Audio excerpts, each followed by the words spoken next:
the Reyes have been spending more than they earn for several years. And this spring, when Andrea's hours were cut back at work, it caught up to them. All day, see the 800 numbers? That means they're the credit company. See, we don't answer. Unknown callers, we won't answer. Unknown 877 numbers, no. Credit, no. We won't. Citicorp, it's all credit. It's all credit. People calling. The United States has just stopped $1 trillion for the first time in credit card debt. So Americans are screwed almost, if you really want to put it that way. And a lot of these overspenders are six-figure earners. Now, there's a lot of reasons why people get into credit card debt. Obviously, the elephant in the room, we overspend. But why do we overspend? Now, as someone that used to be in a lot of credit card debt, my wife and I had about $30,000. It's now taking into account all the loans, personal loans, car loans. We also had student loans, everything that brought us to a grand total of $215,000, which was a lot of fun to get out of. Now, beyond overspending and not having enough money to cover our monthly bills, that's one of the reasons why a lot of people just have to use credit cards, because they don't make enough money, or maybe you have unexpected expenses. Also, sometimes, let's be honest with ourselves, sometimes we just overspend, we live above our means because we try to appear. We have to have this lifestyle we want to show off to people that we don't even like, or people that we don't even care about, people that don't care about us, our neighbors maybe. And it's a never-ending rat race that if you are never able to get out of, then it's going to haunt you forever. And it can bring you drastic and severe consequences. Here's what I mean. I was having a conversation with someone I know. And one day we start talking about debt management and credit cards. And we were having this conversation, and I started sharing my lessons, and she starts asking me for, hey, like, what are your lessons here? What's your advice here and there? So I start asking, right? So, hey, why are you in credit card debt to begin with? Like, I know that, how much are you in debt? And she goes, oh, I'm about like $45,000, $50,000 in credit card debt. So to me, it was obviously outrageous, but I was not shocked because I had also been in about that much credit card debt to begin with. So I can understand how somebody gets that far.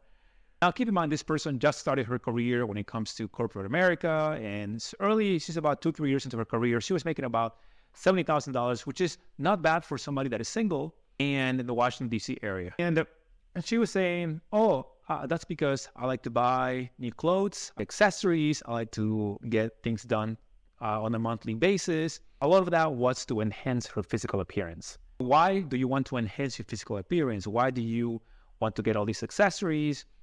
And then she was saying, because I like to look good. I like to feel good. Okay, fair enough. But why do you like to feel good and look good? He goes, because, I like to know that other people see me as someone that looks good. Then we start going into this deeper and deeper layer of why this person is overspending every single month and getting into a lot of credit card debt. And then we got to a point, she goes, I like people to see my appearance and make judgments based on my appearance, because deep down, I feel like I'm not good enough. Now we got somewhere. Now that's an emotional challenge that we have to face.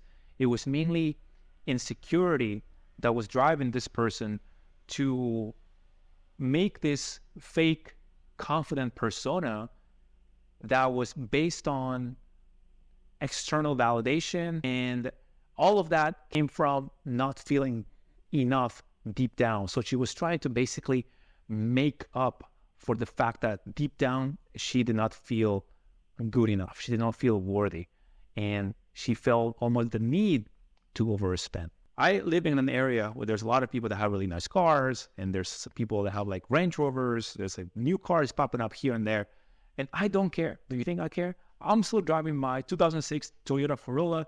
I have a 2016 Acura ILX, but I tell you what, my financial conscience is clean because I don't have to worry about keeping up with anybody. I don't have to worry about saying, oh my God, man, like I need a new car because my neighbor just got a new car.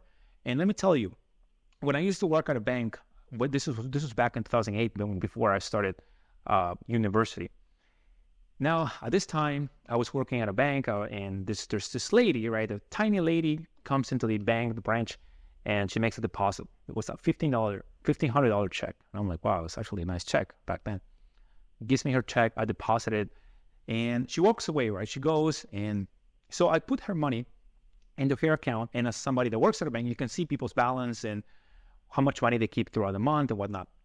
And I looked at her account, and guess what? This person had over $1.3 million in her account.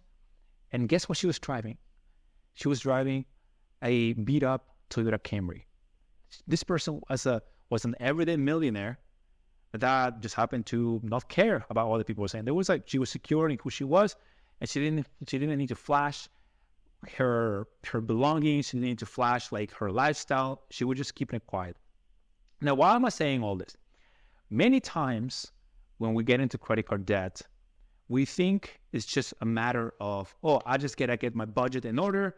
I just have to make more money than I spend. We think it's a math problem. We think it's a reasonable problem. We think that it's a logical problem, when in reality, we are emotional human beings. We're not reasonable human beings. We can use reason, but when it comes to things that affects us emotionally, it's that much harder to challenge. It's much harder to tackle. So we need to address our mindset, our relationship with money, the way that we approach money, so that way we can become more confident. We can stop caring about what other people do with their money, what they do with themselves, and we can start focusing on our own goals.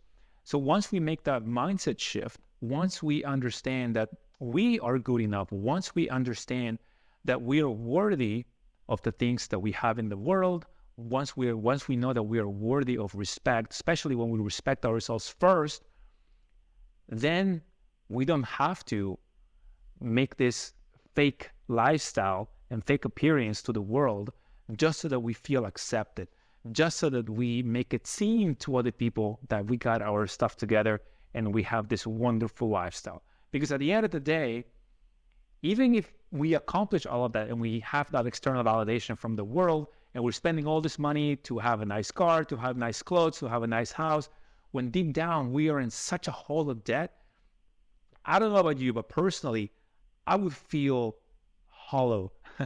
I would feel crushed inside, especially, of course, when you have other responsibilities in your life and you have people that depend on you.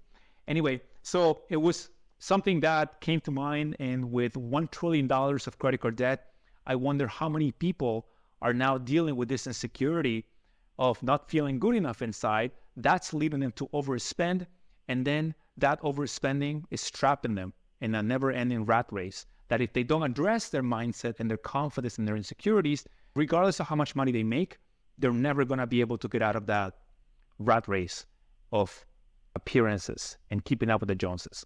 Now, let me know in the comments what you think. Why do you have credit card debt? Do you have any credit card debt? What are your lessons when you were growing up? I would love to know. And with that being said, guys, thank you guys for watching, and I hope this video is helpful to those that need it. I see you guys on the next one. Peace.